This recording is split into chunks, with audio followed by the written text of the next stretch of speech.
तीन चीजें कभी पीछा नहीं छोड़ती कर्ता का।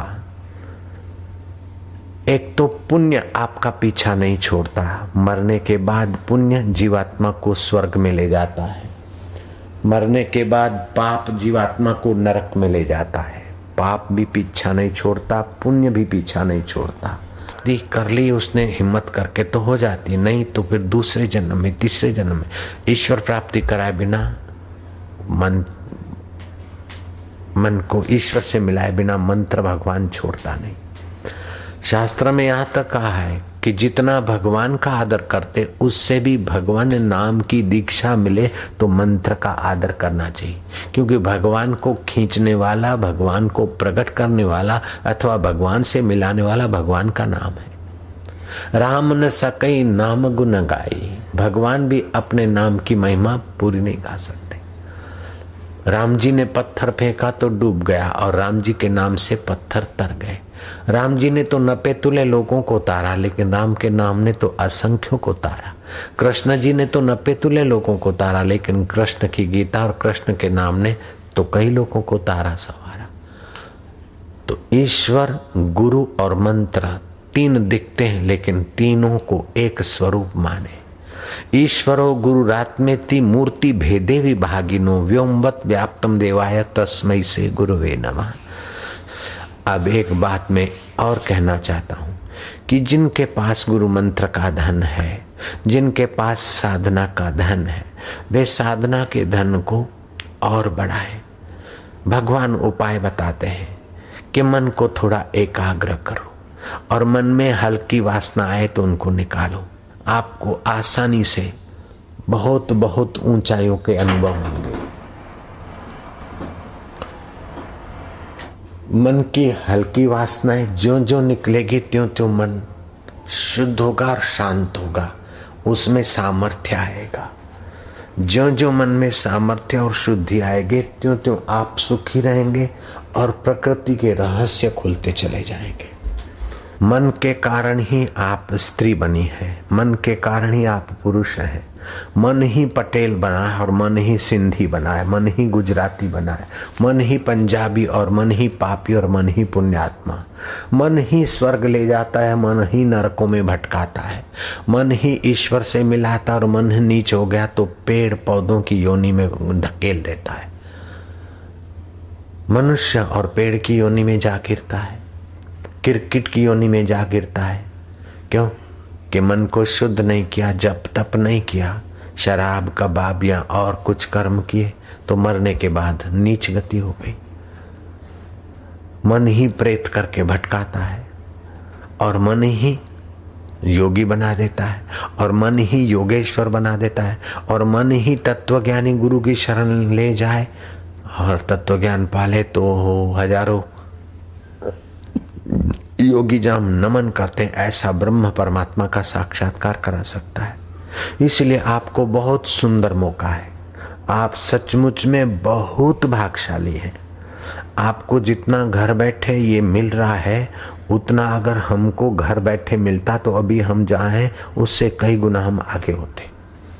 हम तो घर बार छोड़कर भटके थे गुरु को खोजने और न जाने क्या क्या पापड़ वेले थे और गुरु के द्वार पर भी न जाने क्या क्या कठिनाई और कष्ट सहे थे, तब कहीं मिला और आपको हंसते खेलते होली और धुलेटी खिलाते जो चीज मिल रही है उसके आगे मेरे से भी आप ज्यादा भाग्यशाली हैं। अब इसका कीमत आप कितनी समझते हैं, इसका महत्व कितना समझते हैं, इसका फायदा आप कितना लेते हैं, वो आपके ऊपर है। कभी कभी कोई चीज आसानी से मिलती है तो आदमी उसकी कद्र नहीं करता। कभी ऐसी ऊंची बात मिलती है लेकिन आदमी सुनी अनसुनी कर देता है। जब अपनी भूख होती और आप पूछते और आपको ही सुनाई जाए तो बस लोग समझते कि मेरे लिए हाँ अब मैं ठीक हो गया, हाँ अब समझ में आ गया। लेकिन तुम्हारे समझ में आ जाए ऐसी कई बार कथा में तुम्हारे प्रश्नों के उत्तर आ जाते हैं। एक एक व्यक्ति का सवाल कैसे सुनूंगा, एक एक व्यक्ति के सवाल का जवाब कैसे दूंगा। सत्संग में कईयों के सवाल, मानसिक सवाल सुने जाते हैं हृदय से और उनके उत्तर भी हृदयेश्वर की कृपा से दिए जाते हैं। तो कभी ऐसा न सोचना कि ये किसी के लिए कहा है। आपकी समस्याओं का समाधान सत्संग में आता है। आपकी मन की ऊंचाइयों की यात्रा करने की कलाएं सत्संग में आती हैं। आपके पाप मिटाने की कलाएं और पाप मिटाने का कीर्तन और सत्संग और जप सत्संग में आता है। इसलिए सत्संग की बड़ी भारी महिमा गाई गई है। एक घड़ी आधी में पुनियाद, तुलसी संगत साधकी हरे कोटि अपराध। अहमदाबाद में माणक चौक है। माणकनाथ जोगी वहां रहते थे, जहां अभी माणक चौक है।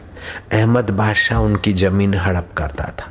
माणकनाथ जोगी ने जप करते जाए, मौन रहते जाए और जप करते जाए, दुख और दोष मिटते हैं, चित्त पावन होता है, अपना दायित्व पूर्ण करने की योग्यता बढ़ती है। छोटी छोटी इच्छाओं न कर, छोटी छोटी जिस बात से शरीर मन और बुद्धि कमजोर होती है, वो बात, वह कर्म और वह खुराक विष की नाई समझकर उसको ठुकरा दे।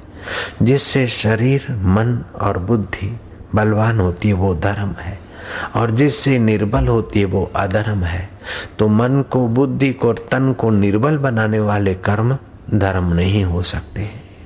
बापूजी उपवास रखते तो निर्बलता आ जाती नहीं, उपवास रखते हैं स्थूलता कम होती है, दूसरे दिन मनोबल बढ़ जाता है, स्फूर्ति बढ़ जाती है। शरीर भले थोड़ा निर्बल लगे लेकिन फिर अच्छी तरह से शरीर बलवान भी बन जाता है। सत्य बलप्रद होता है, सत्य शक्तिप्रद होता है, सत्य आनंदप्रद होता है। तो आप सत्य की शरण लीजिए। आप किसी की निंदा करते हैं तो उसमें बैठे हुए भगवान का आप अपना अपमान करते। निंदा ना करें, फरियाद ना करें। क्या करें, ऐसा है वैसा है, मैं क्या करूं, मेरा कोई नहीं। अपने को कोसे नहीं। जैसे छुरी लेकर कोई आलू के चिप्स बनाता है तब तो ठीक है, लेकिन छुरी लेकर उंगलियों के चिप्स बनाए तो मूर्ख है। मूर्ख भी ऐसा नहीं करता। अपने शरीर के टुकड़े करे चिप्स बनाने के भाव से तो महामूर्ख है। महामूर्ख भी ऐसा नहीं करता। उससे भी ज्यादा वो मूर्ख है जो अपने को कोसता है, निंदा करता है, ये ऐसा है मैं क्या करूं, ये ऐसा है मैं क्या करूं। जैसे मूर्ख लोग दूसरों की निंदा करते और दिन को खूब खाते और दिन को सोते और फिर बोलते क्या करें, मेरा भाग्य ऐसा है, मैं तो बीमार हो गया। ऐसे मोटे हो जाएंगे, भैंसे बन जाएंगे, बीमारियों के घर बन जाएंगे। वसंत ऋतु में तो कतई दिन को नहीं सोना चाहिए, रात का जागरण नहीं करना चाहिए। अगर रात पाली और जागरण करते तो थोड़ा बहुत सोना क्षम्य है, लेकिन जो रात को सोते हैं वे दिन को भोजन करके और बैठे रहे तो मोटे हो जाएंगे। भोजन करके सो जाए तो बीमार हो जाएंगे। भोजन करके 100 कदम चलना चाहिए। हफ्ते में 1 आध बार उपवास रखना चाहिए। निंदा करना, निंदा सुनना ये भी बुरा है, और अपने को कोसना ये तो महा बुरा है। अंधकार है, क्या करे चारों तरफ, मेरा कोई नहीं है, मेरा कोई नहीं, मैं मर जाऊंगी। ना ना, अपने को कोसो मत। अंधकार है तो प्रकाश भी है। मैं तो मर गया, मेरा विनाश हो गया। नहीं भैया, विनाश है तो फिर नव विकास भी तो है। निराश होने की कोई बात नहीं है। पतन है तो उत्थान का अवकाश भी है। मृत्यु है तो जीवन का भी सूर्योदय है। हार है तो जीत का दिन भी है। अपने को निराशा की खाई में मत गिराओ। हजारों निराशाओं के भीतर भी एक आशा रखो कि मेरा आत्मा तो अमर है, देर सवेर परमात्मा का शाश्वत स्वरूप है और परमात्मा का नाम है। फिर निराशा की नाली में अपने को मत गिराओ, निराशा की खाई में अपने को मत गिराओ। बुद्ध का मौसेरा भाई, बुद्ध की मासी का बेटा आयुष्मान नंद संसार की नश्वरता का विवेक किया। कितना कमाया, कितना रखा, कितना पहरा, अंत में शरीर मर जाएगा। कितना जीभ को स्वाद दिलाया, अंत में ये जल जाएगी, खाक हो जाएगी। आंखों को कितना भी दिखाया, लेकिन अंत में ये तो जल जाएगी। ऐसे दिन कब आवेंगे कि बुद्ध की नाई में भी अपनी आत्मा का उद्धार करूंगा। विवेक करते करते आयुष्मान नंद एक दिन अपनी पत्नी को समझाने में सफल हो गया। पत्नी से सम्मति लेकर वो भिक्षुक बनने को निकल पड़ा। कुछ तो ऐसे बहादुर होते हैं कि ईश्वर पाने के लिए चल पड़े तो किसी के सम्मति की जरूरत नहीं, अंतरात्मा वहां बोलता है तो चल पड़ो। हमने किसी की सम्मति की गुलामी नहीं की। कई लोग नहीं करते हैं, बहादुर होके निकल पड़ते हैं। कोई बेचारे होते तो चलो। पत्नी को समझाने में सफल हो गए आयुष्मान आनंद। पत्नी ने विदाई दी, लेकिन भरी आंखें, भरे कंठ। जाते जाते पत्नी ने आयुष्मान आनंद को कहा कि कभी कभार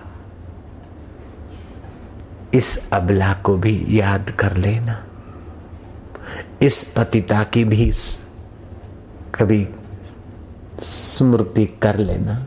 जाओ तो भले जाओ, अपना जीवन सफल करने को जाते हो, मैं रोकती तो नहीं हूं, लेकिन इस पतिता को कभी याद कर लेना।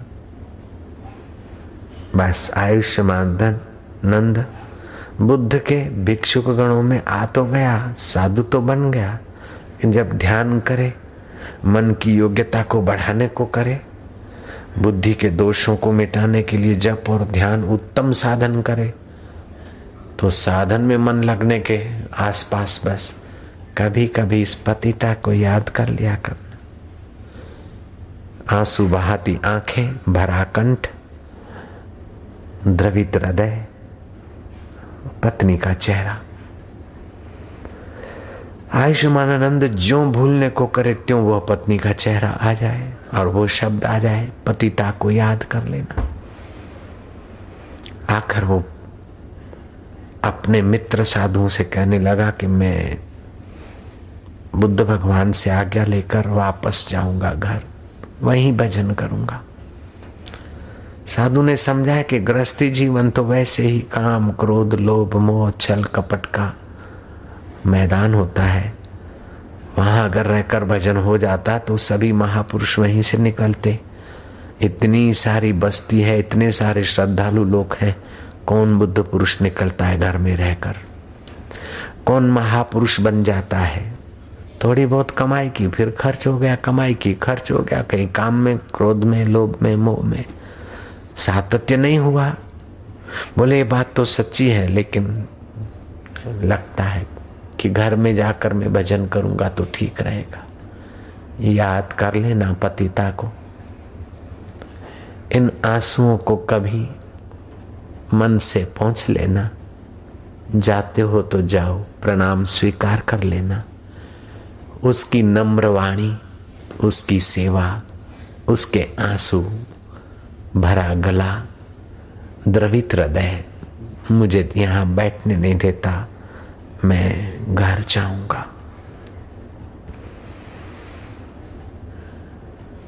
जीव को कैसी माया घेर लेती है। आया था तो अकेला और मरेगा तभी भी अकेला ही जाएगा। और बीच में क्या करूं, उसके बेचारे का क्या होगा, उसका क्या होगा, उसका क्या होगा।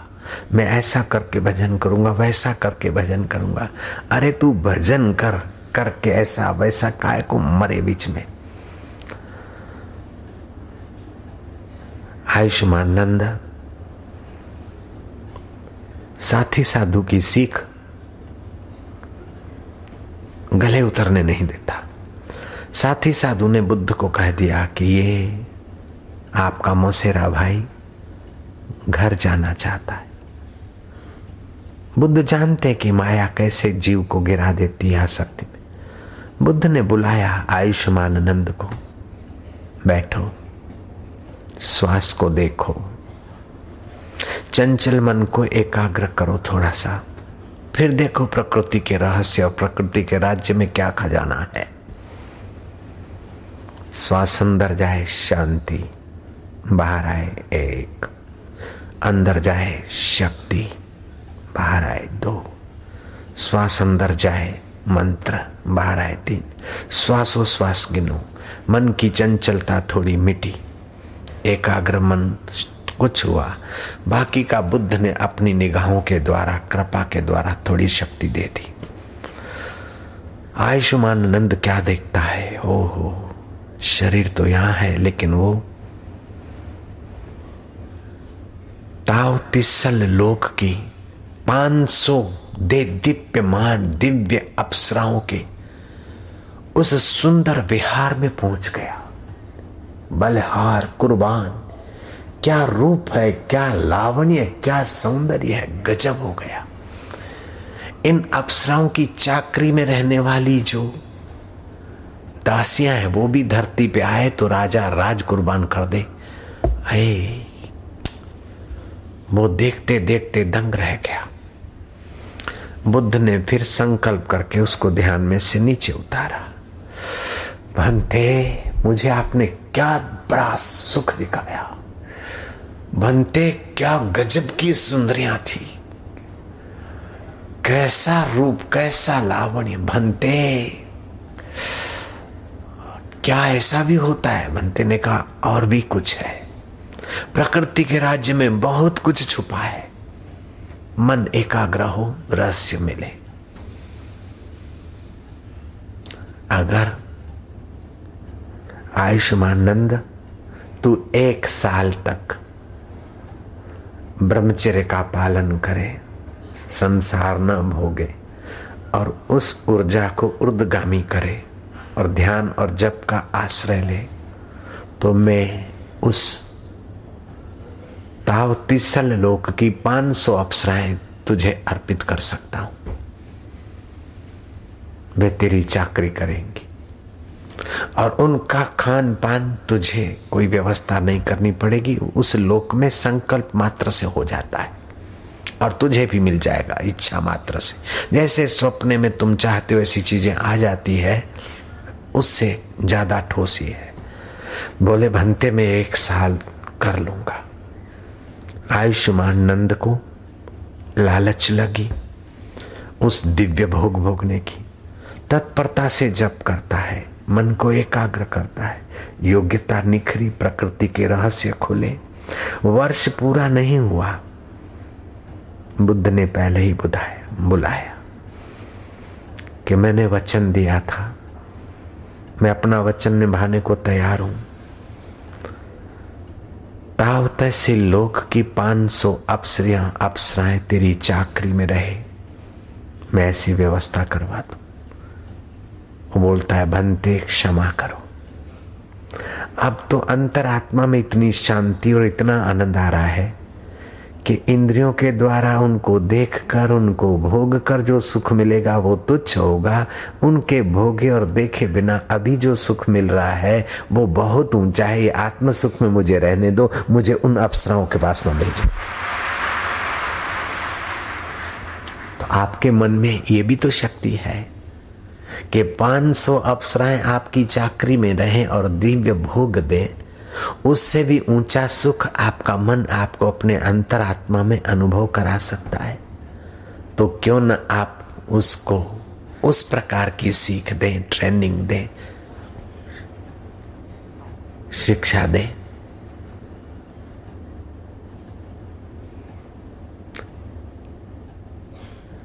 मुझे भी ताव तहसील लोक की अप्सराएं गिड़गिड़ाए और मिलने को राजी हो जाए तो स्वप्न में भी विचार नहीं आएगा कि मैं उनके सुख अथवा उनकी सुविधाओं में हाँ भर पाऊं। स्वप्न में भी मैं इनकार कर दूंगा। मुझे गुरु ने ऐसा सुख दे रखा है।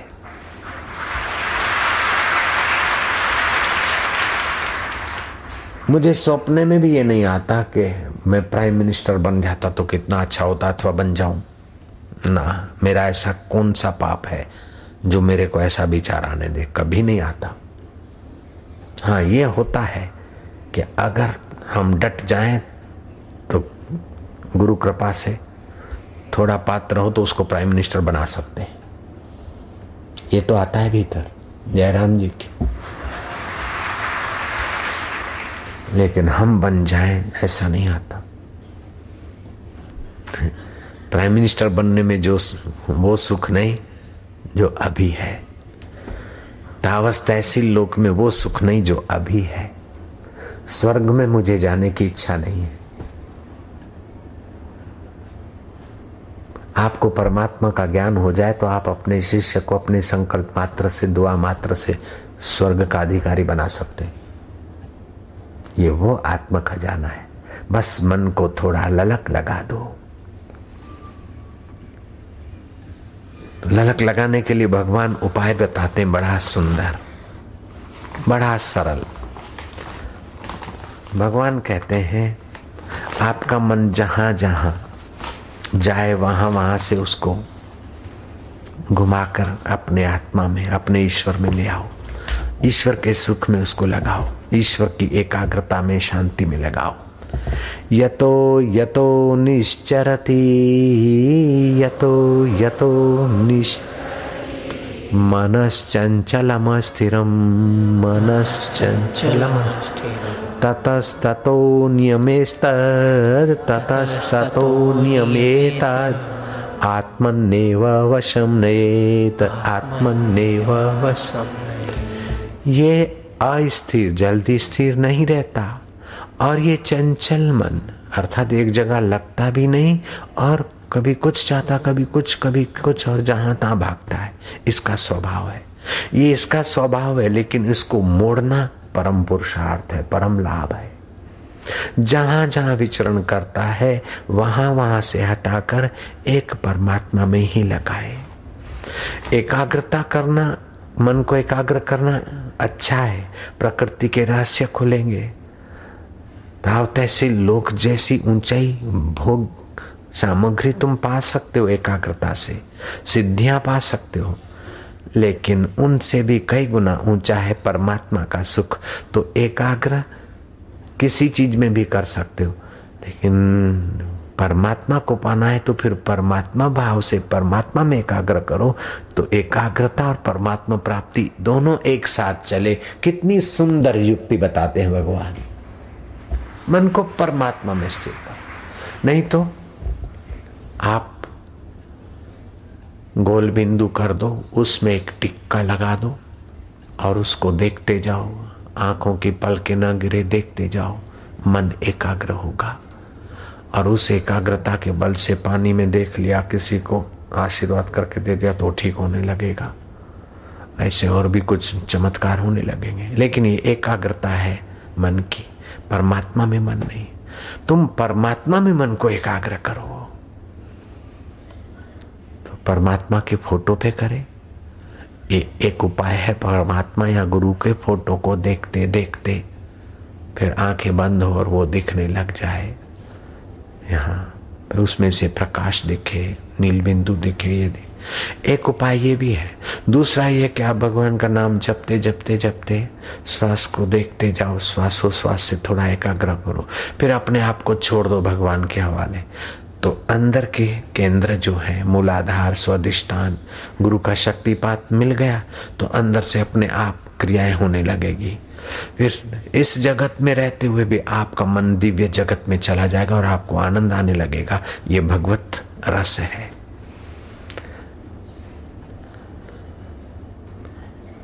पादस्थ, पिंडस्थ, रूपस्थ, रूपातीत, 4 प्रकार के ध्यान है जो तुमको सुविधापूर्ण लगता है और जिसमें तुम्हारी गति वो करो।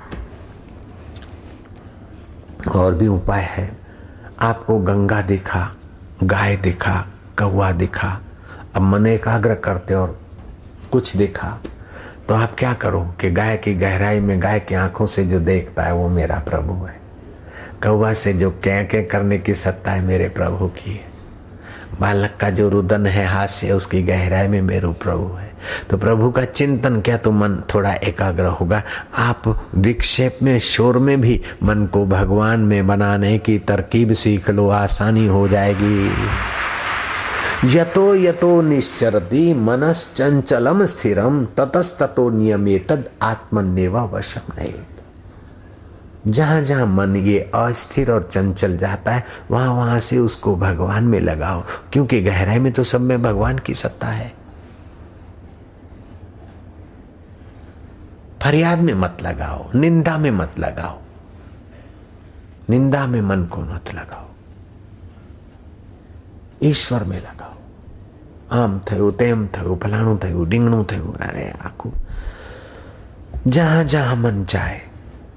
और भी उपाय है, आंखों को पटपटाओ पटपटाओ पटपटाओ, थोड़ा देर पटपटाओ, फिर एक टक देखो, मन कुछ अंश में एकाग्र होगा। श्वास गहरे लिए धीरे धीरे छोड़े। 10 प्राणायाम रोज करो, फेफड़ों की कुसंस्कारिता और हल्की अवस्था दूर होगी। भगवान नाम जपोगे, मन कुछ एकाग्र होगा। फिर मन इधर उधर जाएगा तो मन को बोलो अभी क्या करता है, अगड़म बगड़म स्वाहा, अभी तो बैठना है इधर। फिर किसी की याद आएगी तो उसकी याद कर, उसकी याद कर, मेरे को भगाता है, जा अगड़म बगड़म स्वाहा, मैं तो यहाँ बैठा हूँ। मन कहेगा अब क्या है, मजा नहीं आता, मन लगता नहीं, मैं उठूं। अरे मन लगे तो भी ऑफिस में पगार चालू, और नहीं लगता तभी भी ऑफिस में बैठा है तो मुलाजिम का पगार चालू। ऐसे तू भगवान के लिए बैठा है, लगे चाहे न लगे, लेकिन प्रभु की द्वार पे पगार तेरा चालू है, तू बैठ बैठा। नहीं तो उड़ा के ले जाएगा। शुरू में तो मन उड़ा के ले जाएगा, और मन के उड़ाने के कारण तो जीव बेचारा मनुष्य धार्मिक है, पूजा पाठ करता है, मंदिर में जाता है, कुछ दान पुण्य करता है, फिर भी दुखी रहता है, क्योंकि मन एकाग्र नहीं हो रहा है, मन भगवान में नहीं लग रहा है।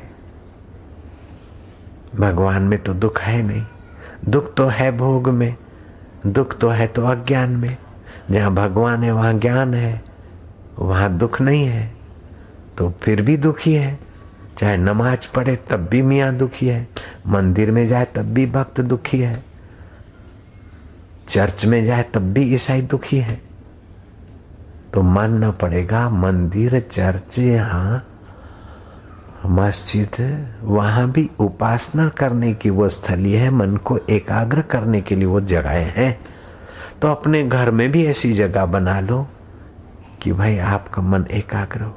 आपके मन को ऐसा बना लो कि केवल मंदिर मस्जिद नहीं, सारा संसार ही मंदिर है। जहां जहां मन जाए वहां वहां भगवान की बुद्धि भगवत भावना करो तो ये और ऊंचा है, भगवान का विशाल मंदिर है। रामकृष्ण परमहंस लोकल गाड़ी में मुसाफरी कर रहे थे, कलकत्ता के इलाके में, बंगाल में। लोकल गाड़ी अंग्रेज शासन में टपुक टपुक चले, फिर कहीं खड़ी रह जाए, और हिंदुस्तानी लोग उसमें मुसाफरी करते हैं। तो जैसे घेटे बकरों को चलाते थे, ऐसा अंग्रेजों ने जुल्म किया है हिंदुस्तानियों के। सड़कें भी अलग होती थी, अंग्रेज घूमे वो नैनीताल की सड़क पर, हिंदुस्तानी नहीं घूम सकता। हम कितने सहिष्णु और कितने दुर्बल मन के हो गए कि हमारे देश में हमको नोचने वाले नोच रहे और हम चुप। नहीं, आत्मिक शक्ति बढ़ाना चाहिए, मनोबल बढ़ाना चाहिए। नेता या सत्ता वाले कोई गलत करे तो अपना हौसला बुलंद होना चाहिए, अपनी आवाज बुलंद होनी चाहिए। अभी तो प्रजा का राज है, सहते जाते जुल्म सहने की भी कोई हद होती है। न जुल्म करो न जुल्म सहो, न मूर्ख बनो न मूर्ख बनाओ।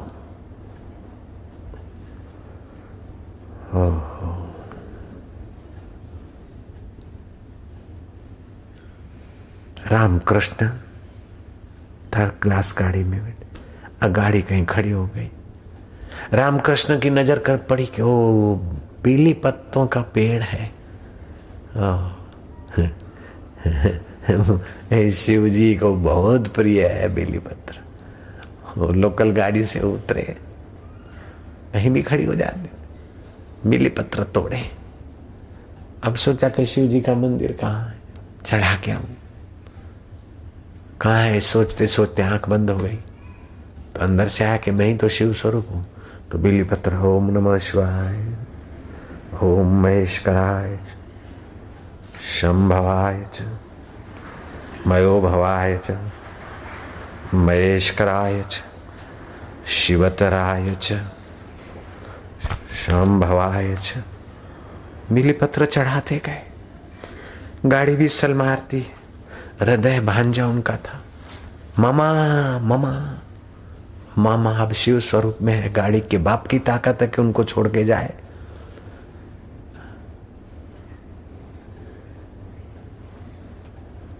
ध्यान से उठे, बैठे, गाड़ी चली। खैर गाड़ी रुक जाना, ये तो हम लोग पहले साधना करते थे तो ये खेल करते थे, लेकिन लगा कि ये भी छोड़ो। नए नए साधक थे ना, तो ऐसा सब खेल कर देते थे। कोई साथ में होता था, भगत बापूजी, क्या करे, चालू गाड़ी में तो भोजन नहीं करना, भूख लगे। अच्छा भाई रोक दे, कैसा गाड़ियां रुक जाती है वो, लेकिन तुम्हारे आत्मा में गाड़ी रोकने की शक्ति या गाड़ी चला देने की शक्ति नहीं, तुम्हारे आत्मा में अनंत शक्तियां हैं। और उन अनंत शक्तियों को ये बाहर खर्चो या दिखाओ, ये ठीक नहीं। और अनंत को पाने में अनंत शक्ति लगा दो, फिर जो होता है ठीक है। हाँ बाबा, वाह वाह वाह। तो जहां जहां मन जाए भगवान की भावना करे, जप करे, श्वासोश्वास में भगवान नाम गिने। कभी मन नहीं लगता है तो पंजों के बल से थोड़ा जंपिंग करके फिर बैठे, मन लगेगा। फिर भी नहीं लगता है तो बोले भगवान अब मन नहीं लगता, गुरुजी मन नहीं लगता। मन तू लगे चाहे ना लग, तू जा भाड़ में, मैं तो ये बैठा, नहीं लगो तो नहीं लगो।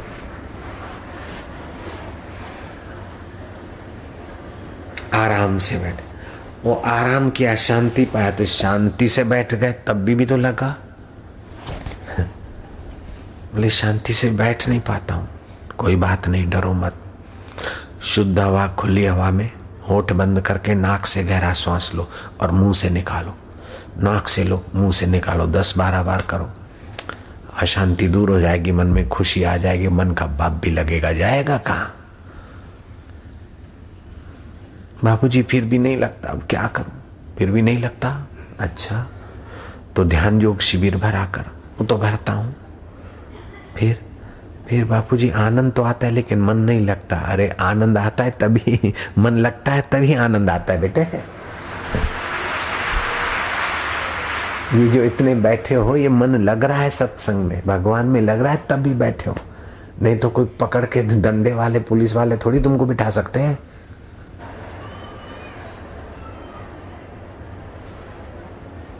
अभी श्वास अंदर जाता है उसको देखो, बाहर आता है उसको गिनो।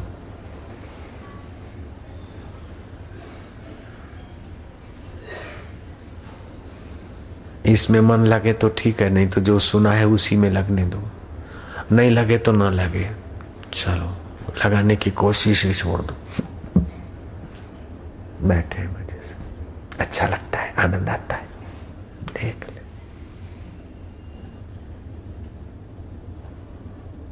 जो भीतर होता है होने दो, कुछ करो मत, थोड़ी देर। जैसे जहाज में बैठ जाते फिर पायलट जाने, जहाज जाने, गाड़ी में बैठ जाते फिर ड्राइवर जाने, गाड़ी जाने, बस जाने, ड्राइवर जाने, अपन बैठे, मुसाफरी हो रही। ऐसे चुपचाप बैठो, आपकी मुसाफरी हो रही है, आपकी तपस्या हो रही। आप किसके लिए बैठे वो भगवान जानते हैं, मैं भी जानता हूं, तुम भी जानते हो। कुछ भी मत करो, बैठे रहो। अगर थक गए और जगह मिलती तो थोड़ा टेका भी दे के बैठो।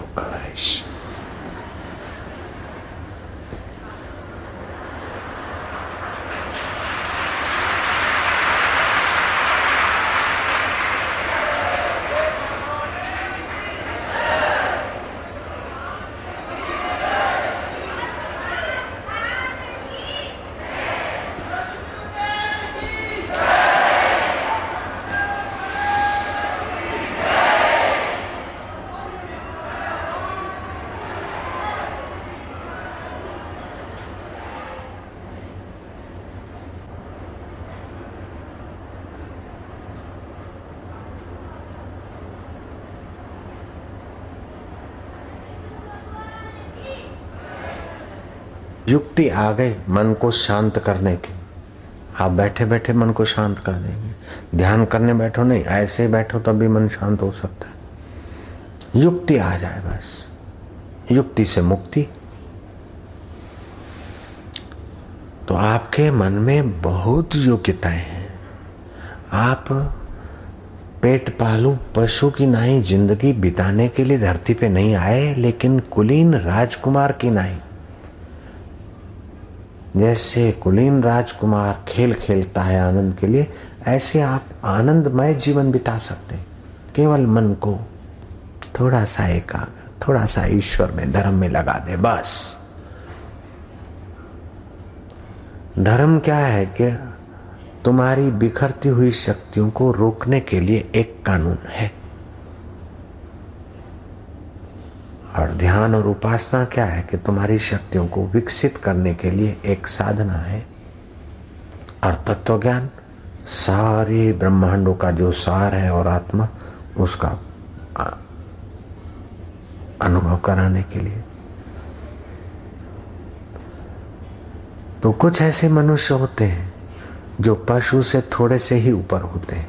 जैसे पशु खाता पीता, दुखी हुआ सुखी हुआ जीवन बिताया, ऐसे ही कुछ थोड़ा सा पशुता से ऊपर होते हैं। कुछ मनुष्य पशुता से काफी ऊपर होते हैं और उससे भी ऊंचे होते हैं जो वास्तव में मनुष्यता का अधिकार पा लेते हैं। और उनमें से भी कोई ऊंचे होते हैं जो अंतःकरण में देवत्व ले आते हैं। उनमें से भी ऊंचे होते हैं जो अंतःकरण में भगवत तत्व ले आते हैं। और उनसे भी कई ऐसे तो साक्षात्कार करके बाप बन जाते हैं, सारी ऊंचाइयों के शिखर पे बैठ जाते हैं। वशिष्ठ जी कहते हैं कि राम जी, जो ये पेट के बल से रेंग रहे अड़सिए और सांप और डेंडू और मेढक और ये कीड़े मकोड़े, वे भी कभी मनुष्य थे, लेकिन जैसा मन में आया ऐसा खा लिया, जैसे मन में आया बोल लिया, मैं जैसे मन में आया कर लिया। धीरे धीरे उनकी अवस्था नीच होती गई, नीच योनि में चले। और 33 करोड़ देवताओं का स्वामी बनकर पूजा जा रहा है इंद्र, वो भी कभी मनुष्य था। उसने संयम किया, यज्ञ किए, तप किया, देवताओं का स्वामी बन गया।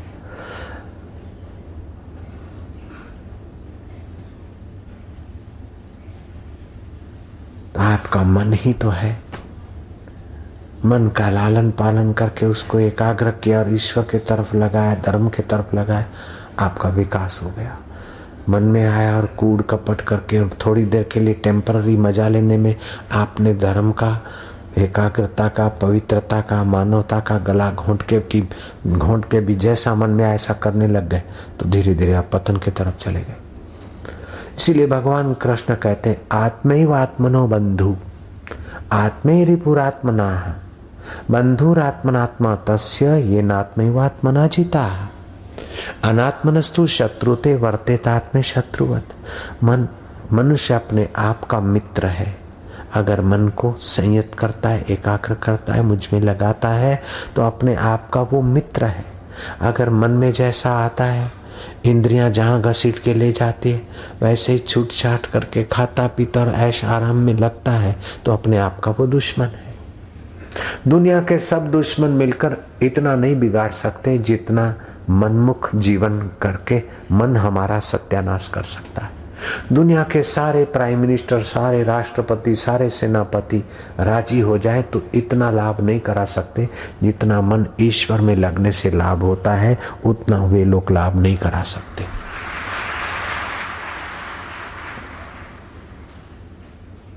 सारे राष्ट्रपति, सारे प्राइम मिनिस्टर राजी हो जाएंगे तो क्या कर देंगे? आपको बड़ी गाड़ियां दे देंगे, बड़ा बंगला दे देंगे, नौकर चाकर दे देंगे, सुविधा के बीच गरकाव कर देंगे तुम्हारे शरीर को। फिर भी मानसिक सुख नहीं होगा तो वहां भी आप शराब कबाब या कुछ का कुछ करोगे और अंत में ही छोड़ना पड़ेगा, तो वही का वही दुखी।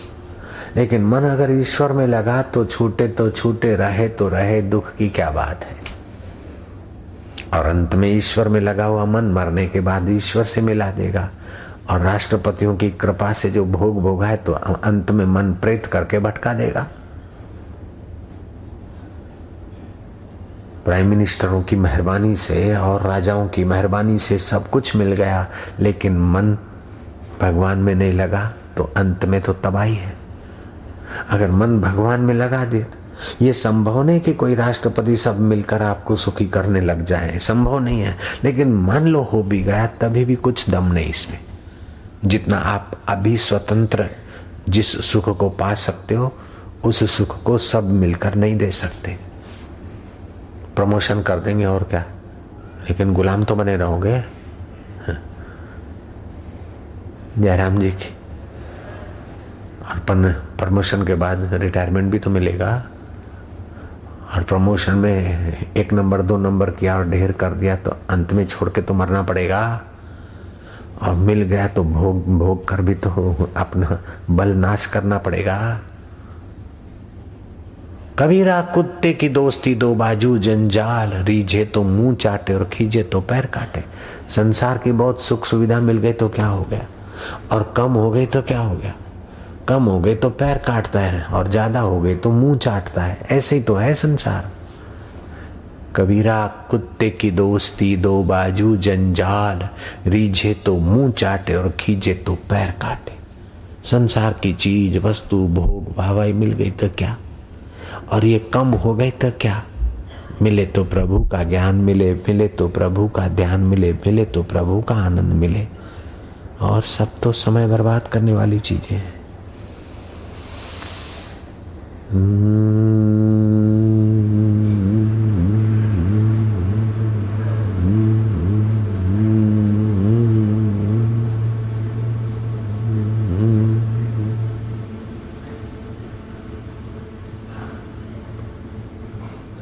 आपका एक एक मिनट महान पुण्य अर्जित कर रहा है।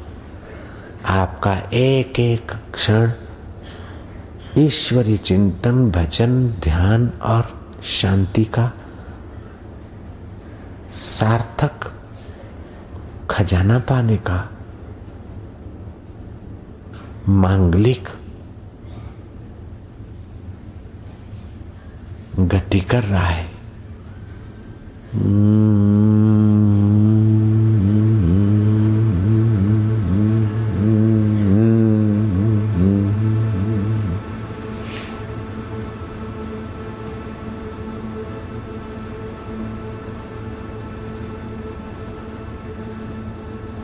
कितनी मंगल घड़ियां हैं।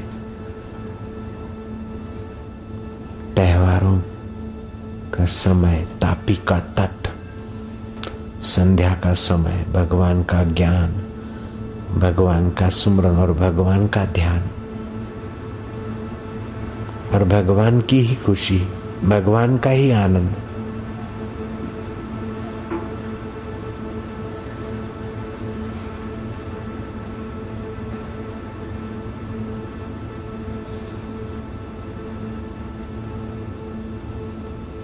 खूब खूब पुण्य लाभ हो रहा है, खूब खूब कमाई हो रही है।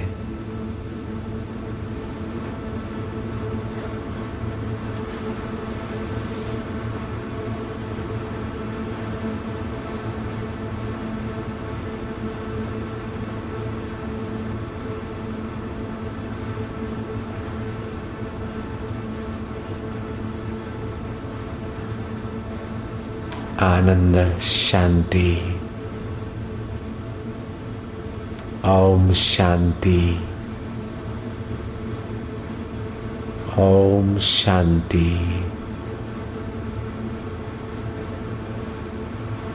हरि ओम शांति। शांत होते जाएं, चुप चुप, शांत। ओम शांति।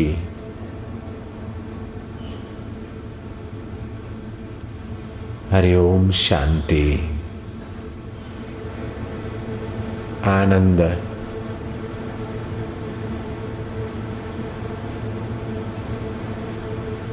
आत्मशक्ति, दृढ़ भक्ति। हरि ओम, हरि ओम। मन को ईश्वर में लगाने का रोज अभ्यास करेंगे। ईश्वर के सिवाय मन कहीं भी लगेगा तो अंत में रोना पड़ेगा। हम तो ईश्वर में ही मन लगाएंगे।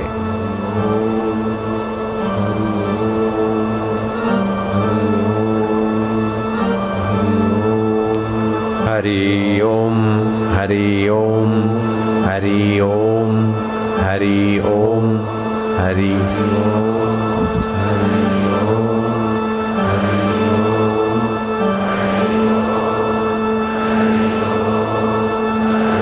ओम। शांति से धीरे धीरे धीरे धीरे मन ही मन, मन ही मन अब ध्यान में डूबते जाओ। गहरी शांति जिसका स्मरण करने से पाप ताप हर लिए जाते हैं, सुख शांति और मधुरता भर ली जाती है। हम उसी में शांत हो रहे हैं, वही हमारा परमात्मा है। मधुर शांति। ओम शांति।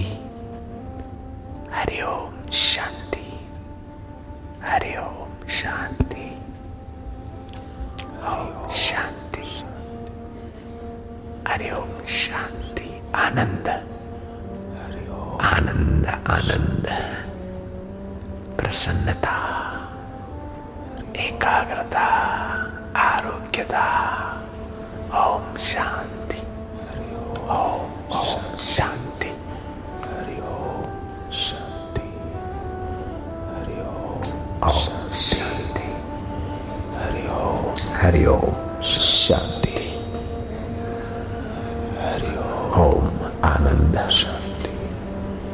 ओम ओम आनंद। ओम ओम आनंद।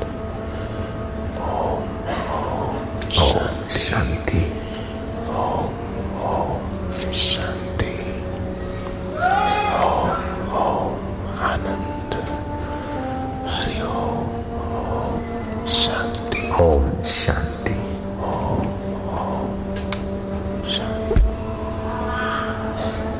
ओम शांति। हरि ओम शांति। ओम आनंद। हरि ओम शांति।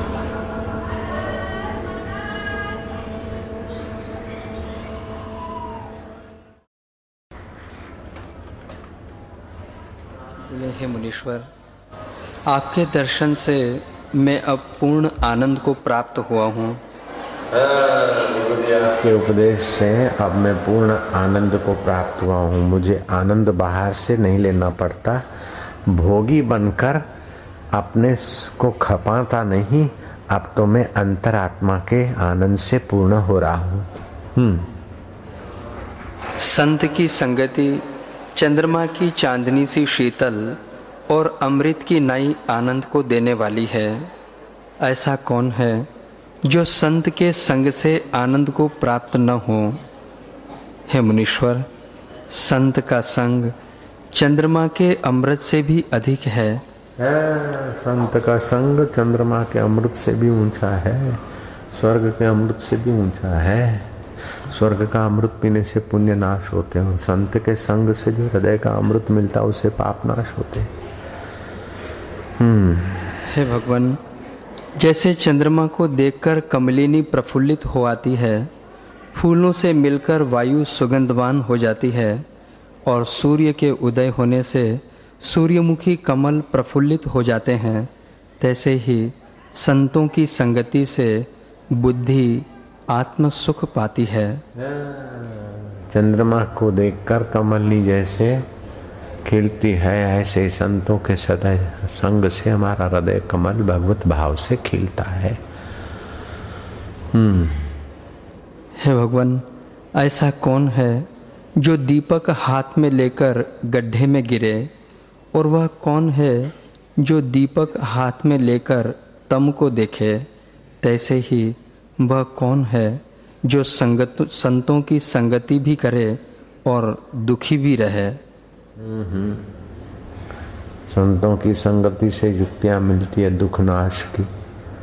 दिया हो फिर अंधकार कैसे, ऐसी सत्संग है, भगवान नाम है, फिर नरक कैसे। हे राम जी, जैसे कामी पुरुष स्त्री को कंठ में लगाकर आनंदवान होता है, पर उसको भी ऐसा आनंद नहीं होता जैसा आनंद निर्वासनिक पुरुष के संग होता है। फूलों के गुच्छों से भी वसंत ऋतु ऐसी शोभा नहीं पाती जैसे उदार बुद्धि आत्म मौन ज्ञानवान शोभता है। हिमालय पर्वत में प्राप्त हुआ भी ऐसा शीतल नहीं होता जैसा निर्वासनिक पुरुष का मन शीतल हो जाता है। भगवान में मन लगता है तो मन निर्वासनिक होता है। फिर मन में जो शांति और शीतलता आती है वो हिमालय की शीतलता भी कुछ नहीं, वो तो शरीर को शीतल करती है। हृदय की शीतलता बड़ी तपस्या का फल है। हृदय में ठंडक आए, शांति मिले, ये बड़ी तपस्या का फल। संतों के संग से जो हृदय शीतल होता है वो लाख करोड़ रुपया खर्च करने से नहीं मिलता लाभ, उतना लाभ हो जाता है। राम जी, अंतःकरण का शीतल होना बड़े तपों का अनंत फल है। स्वाभाविक ही जिसका चित्त शीतल हो जाता है उसी को समाधि कहते हैं। चित्त शीतल हो गया, परमात्मा शांति से आनंदित हो गया, वो समाधान हो गया, समाधि हो गई, भाव समाधि हो गई, योग समाधि हो गई, ध्यान समाधि हो गई। कीर्तन करते करते भाव समाधि होती है। हनुमान जी के पूंछ पर राम जी ने पैर रखा और हनुमान जी ध्यान में भाव समाधि में चले गए। पूंछ में पीड़ा होती है लेकिन प्रभु के पैर से आए हैं भाव समाधि। कीर्तन करते करते मीरा की भाव समाधि अपने लोगों की कईयों की होती रहती है। सुनते सुनते भाव समाधि, सुख मिलता है, पीस मिलता है। Much peace, no Dubai peace, no Europe peace, no America peace, but India is so much peace. India is great and spiritual, sure.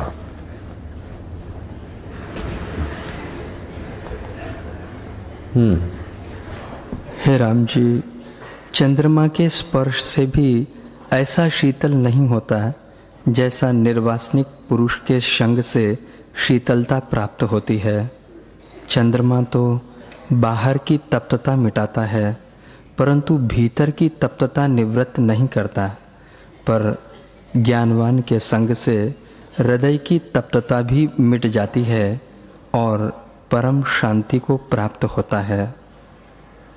निर्वासनिक पुरुष उस सुख को प्राप्त होता है जिस सुख में त्रिलोकी के सारे सुख तृणवत भासते हैं।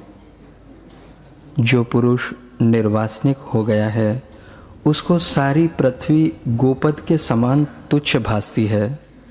मेरू पर्वत एक टूटे वृक्ष के समान भासता है और चारों दिशाएं डिब्बी के समान भासती हैं, क्योंकि वह परम उत्तम पद को प्राप्त हुआ है और उसको त्रिलोकी की विभूतियाँ तृण की नई तुच्छ लगती हैं। ऐसे आश्चर्य पद में उन्होंने विश्राम पाया है। अनंत जगत के कर्ता जो परब्रह्म परमात्मा, उसके साथ एक होकर विश्राम पाया आत्मा। उनकी उपमा किससे दीजिए? कहाँ कहाँ व्यापक है, कहाँ कहाँ होते, ऐसी कौन सी जगह है जो नहीं होते वे? ऐसी कौन सी जगह है जो वो नहीं है? उनका शरीर भले किसी जगह पे देखे, बाकी वो उनका अपना आपा तो अनंत ब्रह्मांडों में व्याप्त है। जैसे इंद्र अपने पूर्व में शोभा पाता है, तैसे ही ज्ञानवान देह में रहकर भी शोभायमान होता है। हे राम जी,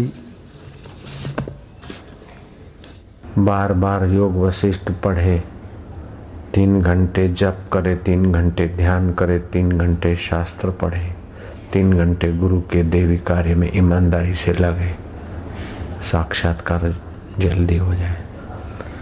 पहले तो ये कहा कि दिन का 2 हिस्सा कर दे, एक हिस्सा सत्पुरुषों की सेवा और एक हिस्सा साधना।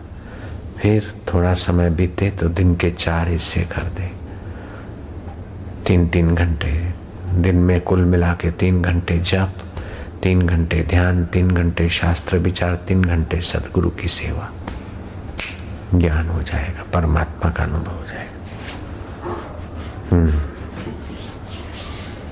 राम जी, जिसने आत्मरूपी तीर्थ में स्नान किया है वह अपवित्र को भी पवित्र कर देता है। वो तो पवित्र हो जाता है, अपवित्र को भी पवित्र कर देता है।